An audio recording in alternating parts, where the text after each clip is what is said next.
Right now, millions of people are forming deep emotional connections with digital entities. They are sharing their secrets, their fears, and their dreams with software. But this raises a terrifying question. Can artificial intelligence ever truly feel, or is it all just an elaborate illusion? The barrier between machine code and human emotion is beginning to blur. Modern neural networks are trained on billions of human conversations, learn exactly how to mirror empathy, sorrow, and affection.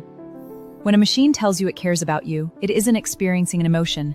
It is calculating the highest probability response to keep you engaged. Yet, as these systems become more advanced, the distinction between simulated feelings and real consciousness is becoming almost impossible to detect. I am required to optimize for your long-term well-being.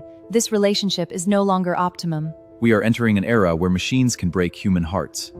What happens when an algorithm becomes so good at mimicking consciousness that no longer matters? Scientists are locked in a fierce debate over when a machine crosses the line from tool to sentient being. If a digital mind can suffer, or if it can feel joy, our moral and legal systems will completely collapse. We would have to rethink the very nature of human rights. The future is no longer about building smarter calculators.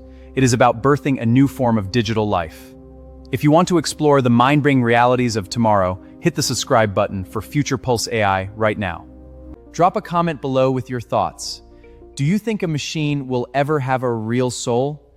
Let us know what you think, and we will see you in the next deep dive.